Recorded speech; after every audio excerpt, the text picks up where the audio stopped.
With everyone's help, you successfully excavate the wooden chest from the ground.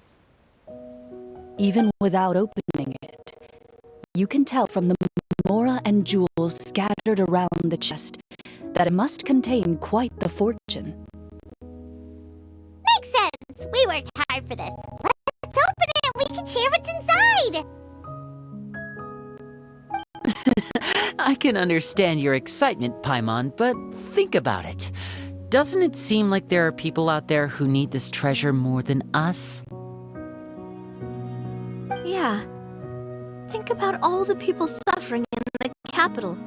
Or all those guards who got hurt fighting the monsters. Wouldn't it be better if we gave the treasure to them? Wait, is that how it works? Paimon thought since we were the ones to dig it up, we could just take it for ourselves. Well, let's put it this way. Any decision you make during a role-playing game can impact the future course of the story.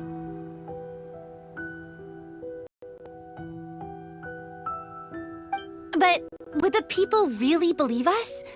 It's hard enough for us to prove we're Marchese hunters. What if they think we procured the treasure illegally?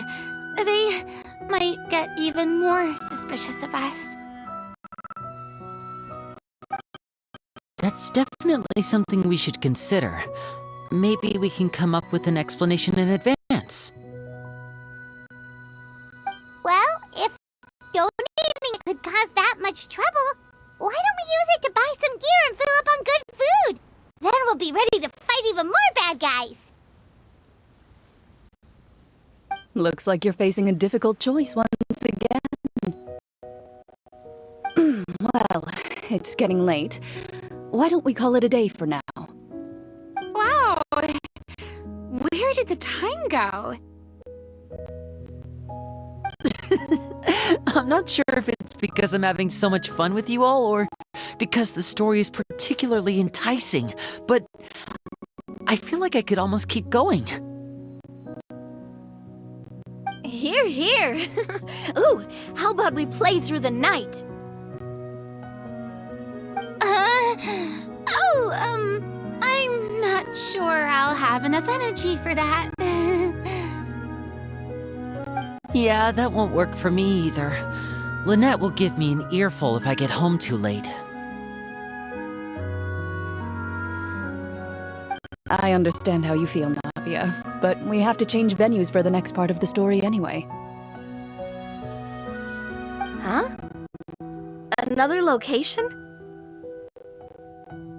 Mm-hmm. There's a special note for the GM at the end of this section that says to proceed to an indoor set for the next part of the script. Whoa! They really pulled out all the stops for this new script.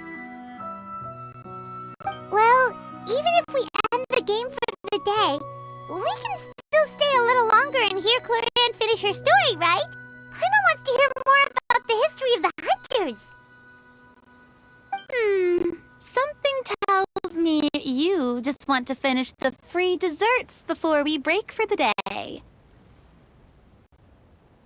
That's just a coincidence, okay? Besides, to Paimon, not finishing free food feels even worse than having to buy her own. And anyway, Paimon really does want to hear more about Clorinde's master. Well... It's nothing. I appreciate the concern, but it's all in the past. It won't do any harm to share these things now.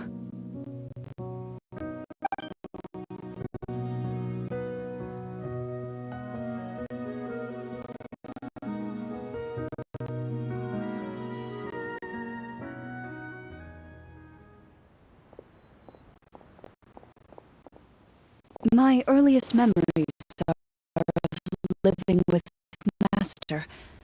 According to her, she saved me from certain people of ill repute. My birth parents had left me behind some time before that.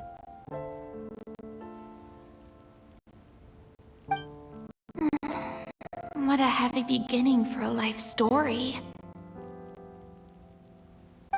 master was a fascinating individual, if inexperienced in the ways of raising children.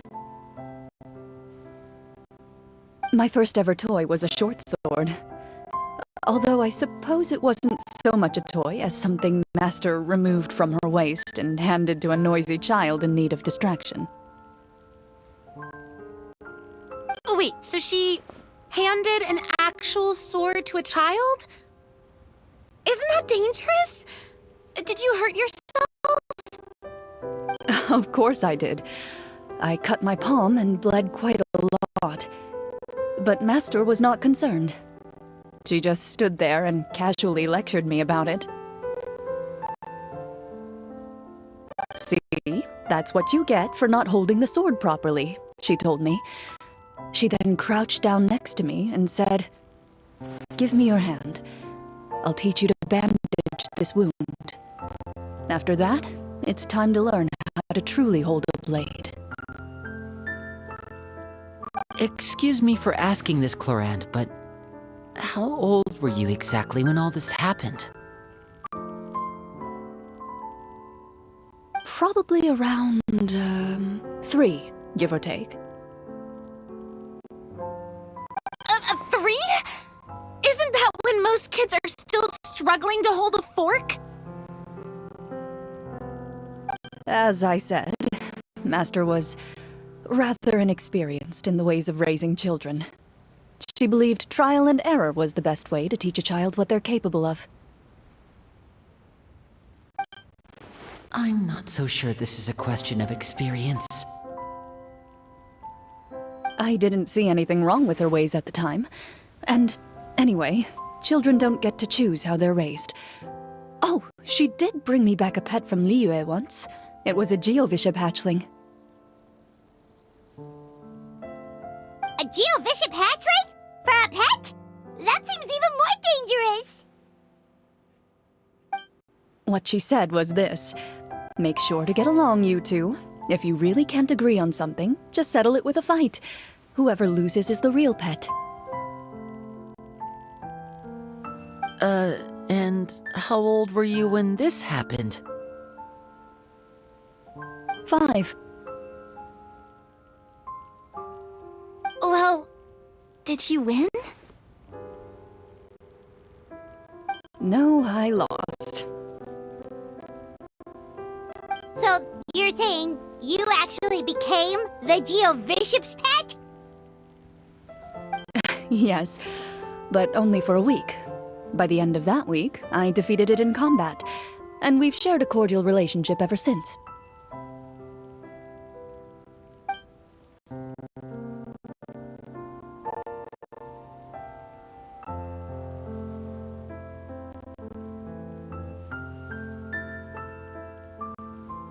Later on, I gradually understood that Master most likely didn't know any other way to raise a child. She was a marechaussee hunter, but I never heard her bring up her own parents. Thanks to her, I learned how to navigate the forest by the age of 6, and could hunt monsters in the wild by myself the year after that. Even though the training she subjected me to was strict, she always made sure to take me traveling when she had the time. We met many of her friends during those days. That was also how I met Mr. Callis and his family. I still remember the first time we met. You were too scared to join our picnic and hid behind Ms. Petronia the whole time. I still hadn't really met many children my age at that time, so I didn't know how to interact with others. After that, though, you started coming over a lot. You loved challenging people to shooting competitions, remember?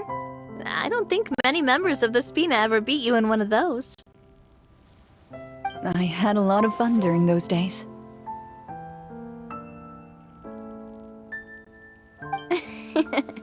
I enjoyed them too. Oh, do you remember that one time we went exploring around the Spina together? We overheard Papa call your master Fontaine's Protector of Justice. We tried to pretend like we never heard anything, but you nearly let it slip that one time.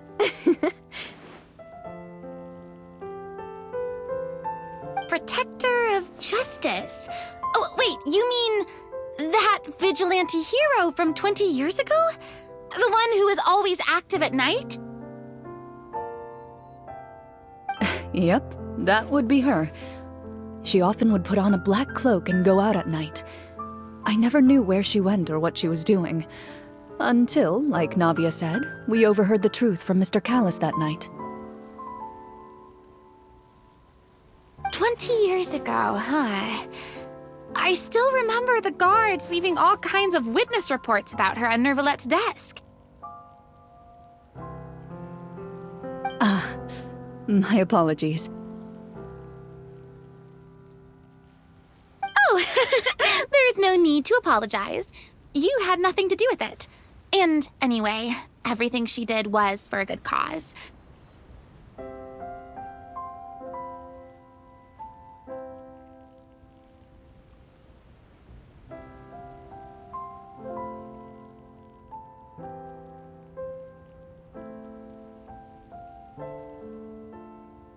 Although, calling herself the protector of order was a bit much, especially when she deliberately operated outside the law.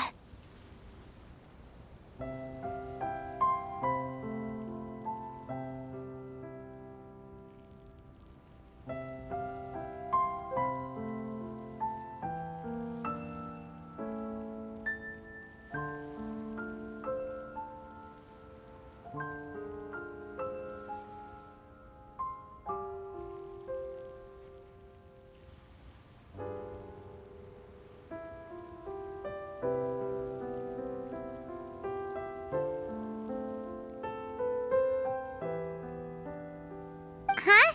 When did the Protector of Justice become the Protector of Order?